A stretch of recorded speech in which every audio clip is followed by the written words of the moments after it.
Brakes are mighty. Hi everyone, welcome back to CMD in another video. You join me back in the M2 competition for what undoubtedly is a relatively self-explanatory video. I've just ticked over 20,000 miles in this thing. Oh, man.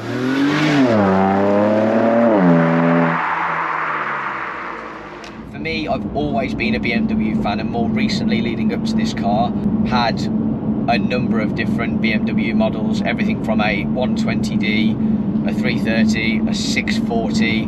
I think the M car was always the next on the list for me, and historically my dream car. Lots of people have different dream cars, don't they? But for me, it's always been an M car ever since I was a young boy, and my dad had a older 3 Series. I've always wanted an M car. That was always my mecca. And so when I got a chance to go driving them, I originally test drove a M140, so M Light admittedly, but I love hatchbacks and hot hatches in particular, so I was willing to consider that. And then I ended up going for a test drive in I'll never forget it, it was back in sort of 2017, it was a black OG M2, and I'd just come out of the M140, and it was just phenomenal in its own right, and I love those little cars, but the M2 was just a different animal and a different weapon, and I drove it horrifically. It scared the big Jesus out of me, and immediately I was hooked. You know, I'd been out test driving Volkswagen Golf R's, Audi S3s, Renault Meganes, but that car, I couldn't tame it within 20 minutes of trying. Admittedly, cold tyres, winter's day, so on and so forth, but it just left me with that, oh my word, I need one of these.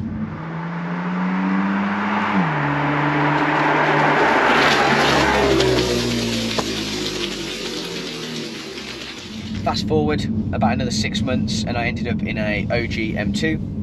I was with that car for roughly 12 months before I test drove a competition and then ordered an M2 competition, and I have run that ever since. So obviously the switch over from the OG is a phenomenal car, and I wouldn't have changed it unless I decided that I was going to daily it. So I ran, when I had my OG, I also had a 640D, which I used as my commuter, and it got to the stage where I thought, this is silly, I need to just run one car.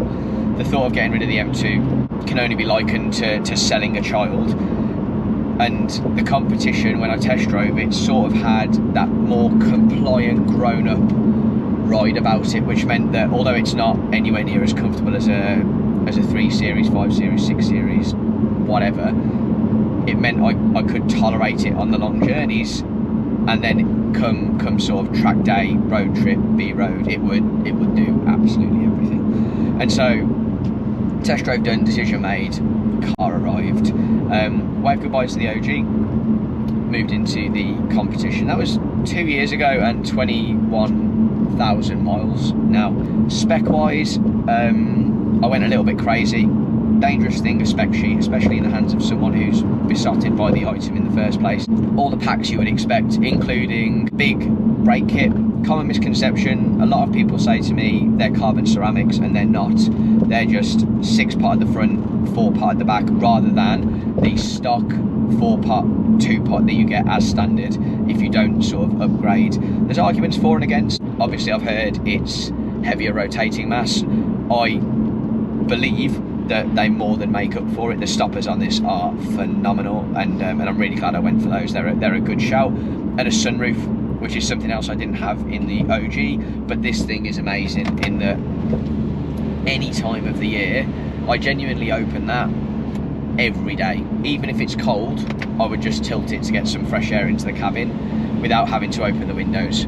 And so sunroof's a bit of a must for me, always has been on my cars if I can. It's got the Harmon Kardon, it is DCT. I've always had preference for automatic. Manual, definitely a more engaging car. I've been lucky enough to drive an M2 manual and they are phenomenal. But cards on the table, I couldn't live with one. And you know what, cards on the table, I couldn't track one. I think the DCT is so good, especially come track day, that I would miss it. I get the B-road blast involvement engagement. If it was your toy, I'd completely have the manual, and the manual is definitely the more sought after car. But for me, if you're going to use it, you know, if you're not buying a garage queen, if it is a out and out mileage machine, it's got to be the DCT. I obviously went Long Beach Blue. I'm besotted by this colour, even to this day. It's one of those things that looks phenomenal when it's clean, but looks amazing when it's dirty. Turns people's heads all the time, and lots of people ask me about the colour more so than the car, because you don't really see it very often unless you're around lots of M cars. It was the launch colour, so the most popular, but maybe it's the most popular for good reason. And then we went modifying. So initially I went straight to Motec, dropped it onto eibach lowering springs and spacers, remus exhaust, not the full fat. I just changed the back box, so I just got rid of the cowarder that nobody likes, let's be honest. That has freed up the tailpipes, and I think that's a bit of a must for me.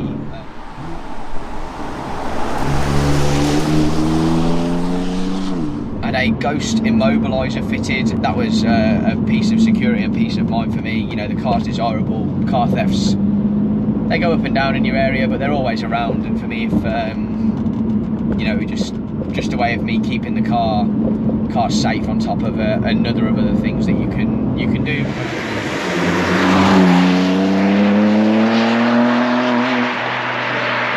I ran the eibachs for a good period of time, and they're a very cost-effective way of improving the aesthetics in the car. But for me, there was sort of something missing in that I'm back on the eibachs at the moment, and it's been a really good time to sort of think about how they change the car, because the reality is they don't worsen the ride, you lose travel.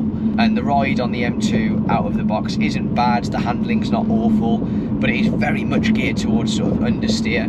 Your car has to come that way out of the box, the manufacturer prefers it that way, it's deemed safer. And so the next step was to speak to Suspension Secrets, who've got a number of different things that they can do. Initially I had all of the alignment changed on the car, so the car was much flatter, much better at sort of changing direction. And then I decided to go a bit more full fat with that, which meant that we took off the stock dampeners, eibachs and camber plates, and went for the Ohlins dual valve coilover system, which was a game changer, quite frankly, with the Suspension Secret camber plates, which are this road. Yeah, which have transformed the front end. So I've still got those on at the moment. Like I say, the Ohlins are off and I'm back on stock dampers with eibachs, which they're phenomenal, but I have not got the handling capability or the grip levels that the Ohlins gave me. This is far more skittish and far more of a handsful and slower off the Ohlins, which you would expect, because quite frankly they're a £3,000 solution. Other coilover systems are available. I can't comment on the other systems that are out there, which I hear phenomenal things about as well, but those Ohlins on their day were just, when they were geared up under the Suspension Secret setup for sort of fast B-road, yeah, this thing was transformed.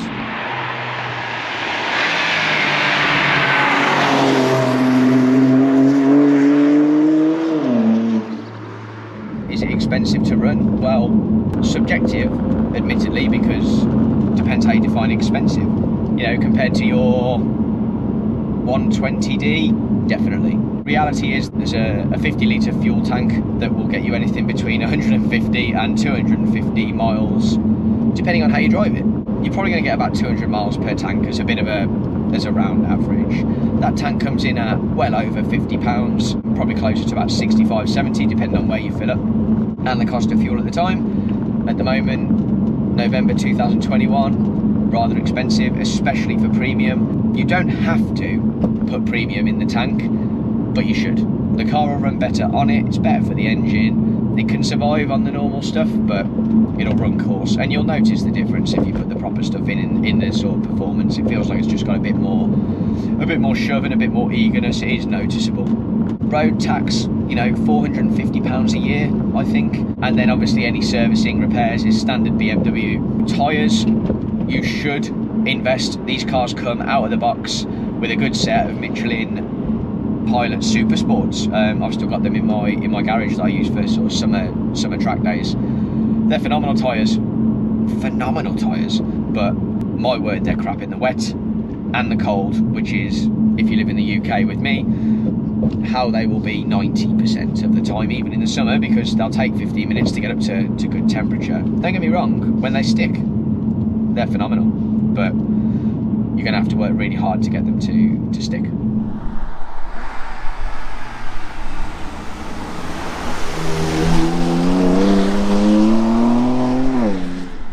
But let's get to the crux of the matter. 2 years ownership, 20,000 miles. Keeping it? Not keeping it? Enjoyed it? This car has this amazing habit of making you turn your head every time you leave it, putting a smile on your face every time you see it. People ask me about it all the time, and then it shocks me if I don't drive this car for a week or two, and then I get in it. No sooner you get to a B road, it makes you think, what on earth haven't I been driving it for? It's a rocket ship. Revs out to 7,000 RPM. That S55 unit, it grabbed the headlines, rightly so, when the comp was announced, but my gosh, does it sing. It just makes driving engaging. It's so engaging, and if you treat it well, it'll reward you, and if you treat it like an idiot, it'll bite your face off. So for me, the involvement's there, the engagement is there. You've got to know what you're doing, and my word, doesn't it do it well when you get it right.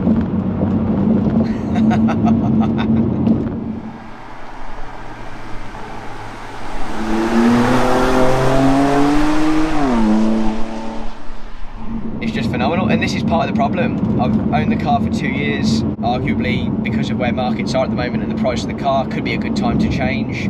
I've been fortunate enough to have and test drive and film things like the BMW M2 Competition more recently. If you haven't seen that video, I'll put a link in the description now. That car is absolutely biblical. It's faster than this, it's more comfortable than this, it's quicker A to B, it's more stable, it's got a great front end, it's got better tech. It's also an £80,000 car.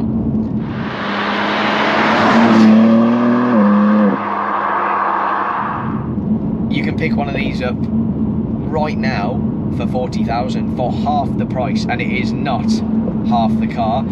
If anything, it is more engaging. And this is it. What do I want my car to be? I want to get into it on a daily, weekly basis, be able to cruise, and to be able to put a massive smile on my face. And the problem I have at the moment is that nothing does it better than the M2.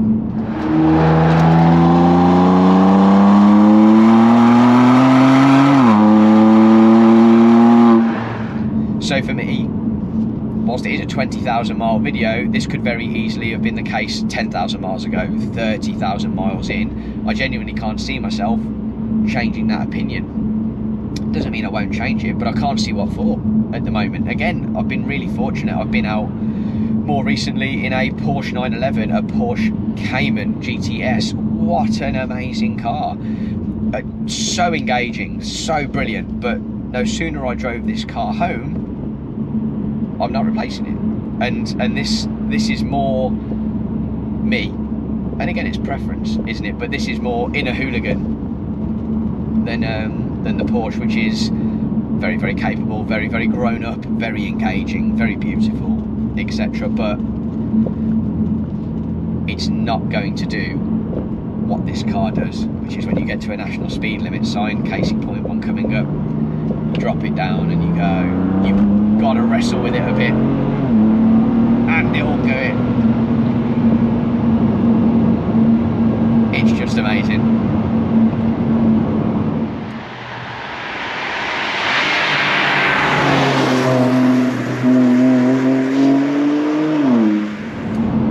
Guys, I'm going to have to end it there. I'm running out of light, and I've got some more bits to do yet. So if you're new to the channel, CMD has been set up as a 100% not-for-profit charity. That means every view, like, subscription, any engagement whatsoever where we generate revenue is all going into a separate bank account that will go to good causes. More recently, we just made a £1,500 donation to Birmingham Children's Hospital, and that is off the back of people like you watching videos like this. So if you like what you see, hit that like button, give me a subscribe, and I look forward to seeing you guys soon. Thank you so much for watching. Cheers.